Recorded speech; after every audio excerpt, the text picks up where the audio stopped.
புனித அந்தோணியார் புதுமை. திருப்பலியும் பறவைகளும்.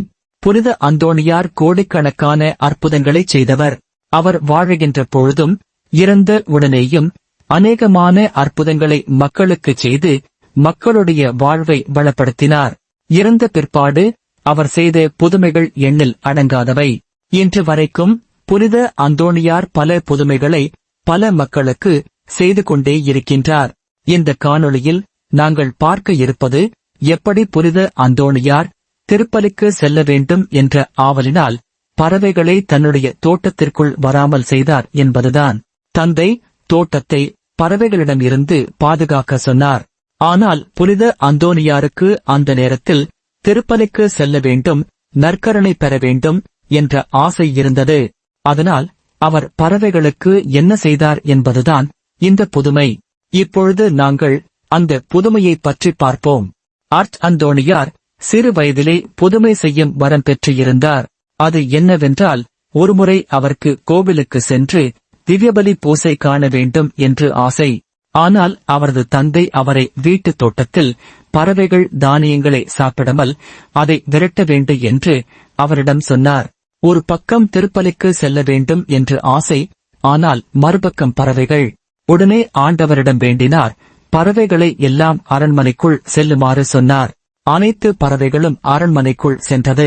அவர் சந்தோஷத்துடன் திருப்பலி பூசை பார்க்கச் சென்றார். அவரது தந்தை வந்தபோது அந்தோணியாரை தோட்டத்தில் காணவில்லை. தந்தைக்கு கோபம். ஆனால் அந்தோணியார் நடந்ததை சொன்னார். அரண்மனையில் இருந்து பறவைகளை வெளியே விட்டார். இந்த புதுமையை பார்த்த எங்களுக்கு கூட புனித அந்தோணியாருடைய வல்லமை எப்படிப்பட்டது என்பது புரிகின்றது. இதிலே முக்கியமான சில விடயங்கள் நமக்கு பாடங்களாக அமைகின்றன.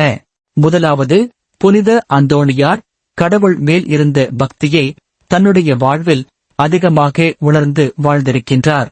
அதாவது எந்த சந்தர்ப்பத்திலும் கடவுளுக்கும் அவருடைய வேலைக்குமே முக்கியத்துவம் கொடுத்து திருப்பலிக்கு சென்று நற்கருணை பெற்றுக் கொண்டார்.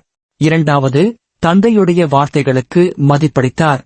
தந்தை கேட்டுக் கொண்டதற்கு இணங்க அவர் பறவைகளை தோட்டத்திற்குள் வரவிடாமல் அரண்மனைக்குள் அனுப்பினார். மூன்றாவது, இயற்கை மேலும் ஏனைய உயிர்கள் மேலும் புனித அந்தோணியாருக்கு இருந்த அன்பும் அக்கறையும். இவை எல்லாவற்றையும் உள்ளடக்கிய ஒரு புனிதராக புனித அந்தோணியார் விளங்கினார். அப்படி கோடிக்கணக்கான அற்புதங்களை செய்த புனித அந்தோணியார் உங்களுக்கும் அற்புதங்கள் செய்வார்.